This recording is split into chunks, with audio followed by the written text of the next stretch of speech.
Bienvenue dans Feu de connaissance, le podcast qui éclaire les arcanes de la connaissance administrative à travers l'actualité.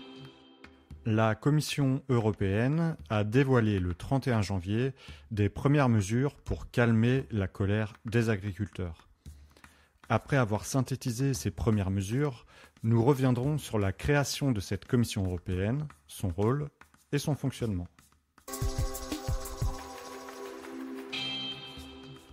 Une disposition présente dans la PAC 2023 oblige désormais les exploitations agricoles supérieures à 10 hectares à laisser au moins 4% des terres cultivables en jachère pour pouvoir bénéficier des aides européennes. Avec l'apparition de désherbants et l'introduction d'engrais chimiques, cette pratique de mise en jachère était en effet peu à peu abandonnée car les agriculteurs n'avaient plus besoin de laisser une partie de leurs terres sans culture.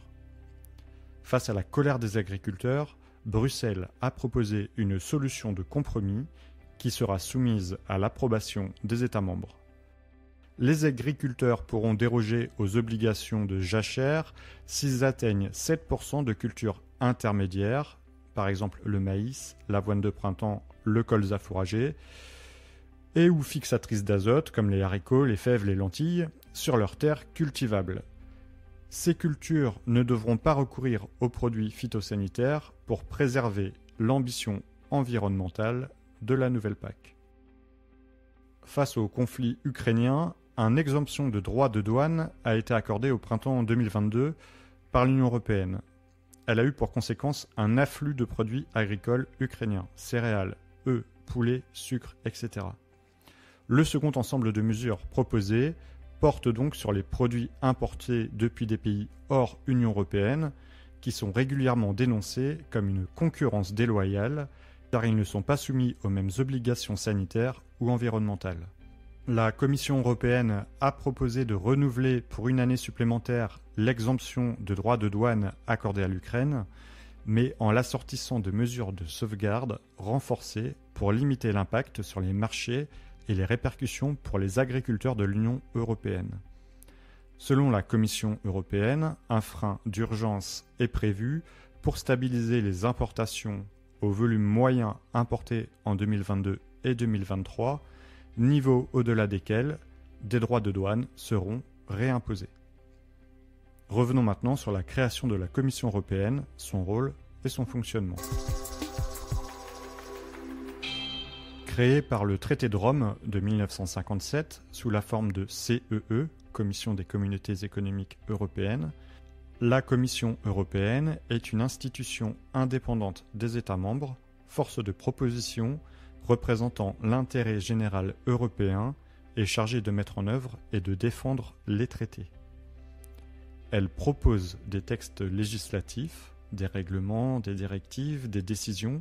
Elle les propose au Parlement et au Conseil, et elle veille à leur bonne application. C'est la gardienne des traités européens. Elle peut en effet introduire auprès de la Cour de justice de l'Union européenne un recours en manquement contre un État membre pour violation du droit de l'Union européenne. Elle gère le budget de l'Union européenne et elle contrôle l'utilisation des fonds. Elle représente également l'UE au sein des organisations internationales.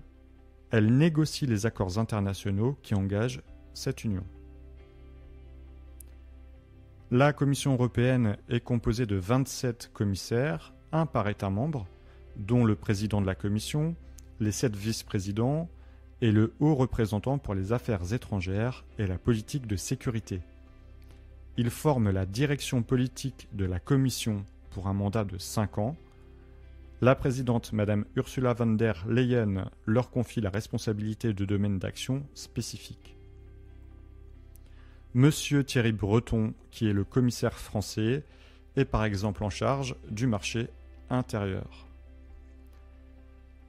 La désignation du président de la Commission européenne et du collège des commissaires repose sur une procédure définie à l'article 17 du traité de l'Union européenne. Le Conseil européen propose au Parlement européen un candidat à la présidence de la Commission. Ce dernier est ensuite élu par le Parlement. Madame von der Leyen a été élue en 2019.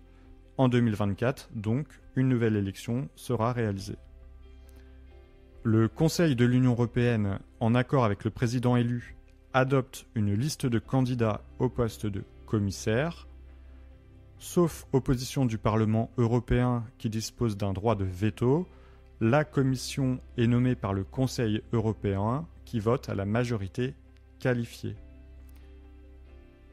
Bien que les membres de la commission soient proposés chacun par un État membre, ils ne représentent pas leur État d'origine. Ils doivent agir dans l'intérêt européen.